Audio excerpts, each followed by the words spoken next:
Abyan mayo nga adlaw dira sa imo kag welcome gate sa sining aton palatuntunan ang Ilonggo Daily Light from God's Word Radio Broadcast. Nagalin pa diri sa Bay City Fellowship Baptist Church, Bay City, Negros Oriental. Ako si Pastor Ipafrasacar, nga karon pastor man kaupod ni Pastor Raydan Mayunggi Diritso dira sa Dumaguete City Cornerstone Baptist Church. Ang amon nga pagtililipon dito sa Dumaguete City nagasugod alas 3 sa hapon. Tubtob alas 5 sa hapon kada Domingo. Busa abyan amon ikaw nga ginaagda sa tinagipusoon sa pagpakig-upod man sa amon. Ang address, Ilina 2 Manhattan Suites Inn, Kalindagan, Dumaguete City, Negros Oriental. Karon nga adlaw aton hambalan ang isa ka tawo nga nagtugyan sang iya nga bug-os nga kabuhi dira sa Ginoo. Hindi bala nagasiling ang Proverbs 3, 5, and 6 sa English, King James Version. Trust in the Lord with all thine heart, and lean not unto thine own understanding. In all thy ways acknowledge Him, and He shall direct thy paths. Ang isa ka tawo nga devoted sa Dios, giyahan siya sang Ginoo sa iya nga kabuhi. Agod nga matabo ini abyan, may mga tikang siya nga pagabuhaton. Ang una, amo ang pagtuon kag sa pag-usisa sang kamatuoran. The person who is devoted to God must, number 1, study and learn God's truth. Kag ang kamatuoran ari diri abyan sa balaan ng kasulatan. Gin-personify ang kamatuoran kag amo ina siya si Ginoong Hesus. Kay siya nagsiling, I am the way, the truth, and the life. No man comes to the Father but by me. Kaya ang kamatuoran hindi lamang ini principle, kundi ini person. Siya amo si Ginoong Hesus. Kung imo ang kunon si Ginoong Hesus, kag imo iga kabuhi ang kamatuoran, mahimo na ang kamatuoran nga practice, kag amo na ang integrity sa imo nga kabuhi. Ikadua, hindi lang mag-study and learn God's truth, you must also submit and obey God's truth. Hindi lamang imo tun-an ini, kundi imo pasakupan, tumanon, i-implement sa imo kabuhi ang kamatuoran. Agod nga ikaw, giyahan sa Ginoo. In all thy ways acknowledge Him, and He shall direct thy paths. Ikatatlo, hindi lamang ikaw mag-study, mag-submit sa kamatuoran, kundi nga may mga pagpakamayo nga imo man ipaambit sa iban, kag imo nga ihalad dira sa Ginoo. Amo na ang Proverbs 3, 9 and 10. Diri ko magabasa sa English abyan. Honor the Lord with your substance or possessions, and with the first fruits of all your increase or products. So your barns will be filled with plenty, and your vats or presses will overflow with new wine. Katahom sini abyan ang ining duha ka bersikulo nga nagatudlo sa aton nanungod sang isa ka tawo nga nakatuon sang kamatuoran, nga nag-submit sa kamatuoran. Karon siya magapaambit ng sang mga pagpakamaayo nga iya gin baton sa Ginoo. Iya ipahayag ang iya pagtugyan sa iya nga kabuhi dira sa Dios. Iya nga pasidunggan ng Ginoo, pinagi sa paghalad sa Ginoo sa mga pagpakamaayo nga iya mismo na baton sa Ginoo. He will praise God with his substance, with his possessions such as money and material blessings. Kamusta ang imo paghalad sa Ginoo sang imo mga material nga mga pagpakamayo? Kaangay abi sinang kwarta? O ang kwarta, instrumento nga ginpahayag sang Dios ang iya nga kaayo sa imo.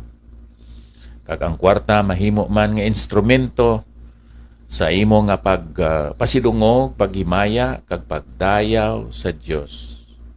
Subo nga imo nga pagpasalamat sa iya. So you will praise Him with your substance, and then imo siya iunahon.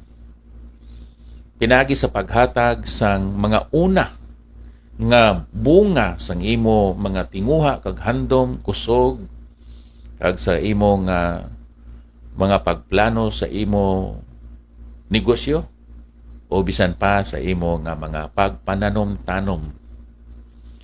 You will prioritize Him with the first fruits of your strength. Tungod kay ang paghatag sa Dios importante para gid sa imo. Kay imo gin kilala ang bahin sang Dios sa imo nga negosyo, sa imo nga trabaho, bisan pagani sa imo nga pagbaton sang pensyon. Imo ginahimo ini ang pagpasidungog sa Dios pinaagi sa mga pagpakamayo nga nabaton nimo sa iya tungod kay ang paghimaya sa Dios pinakamataas, supreme, and ultimate para sa imo.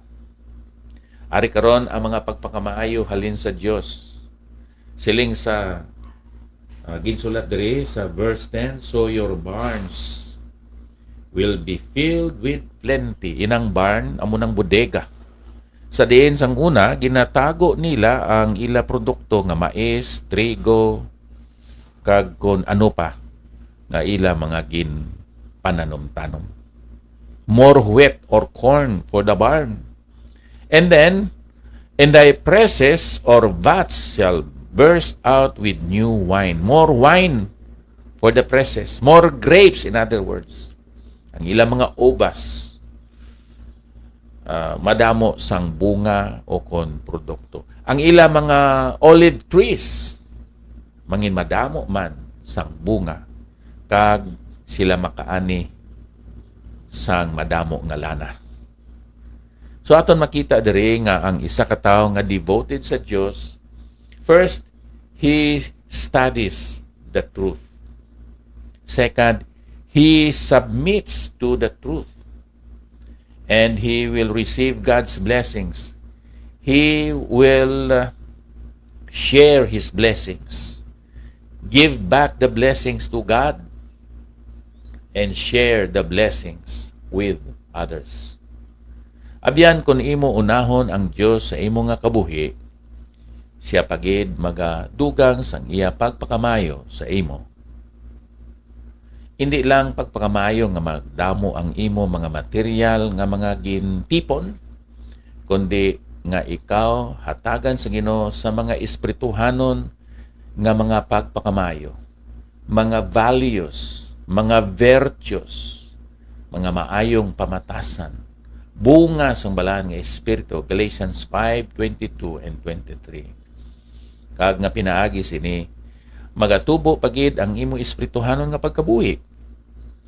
Magalambo pagid ikaw sa imo espirituhanon nga pagkabuhi. Kag tungod sina manginhamtong ikaw malig-on. Ikaw manggamot. Ikaw manalingsing. Ang imo mga bunga mangin madamo. Hindi lamang bunga sa ginatawag naton Christian character, kundi nga pinaagi man sa imo, may mga Kristohanon nga malig-on, ma-inspire pagid sa pag-alagad sa Ginoo. And you will have Christian converts or converts towards Christianity.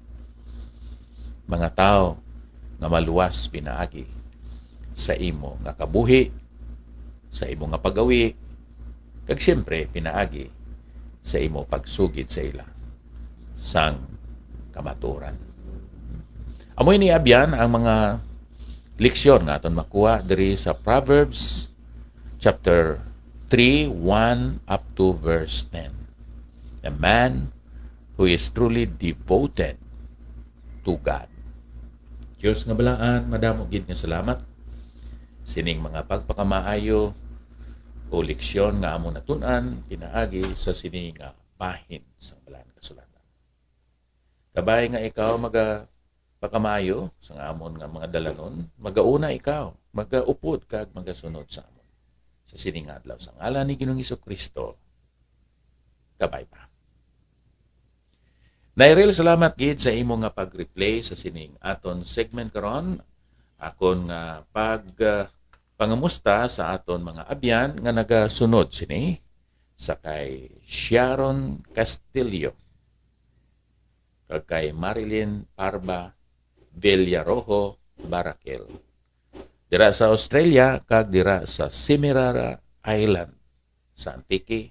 Ang Diyos magapakamayo sa inyo na pagkabuhi karon. Once again, thank you so much. Higala,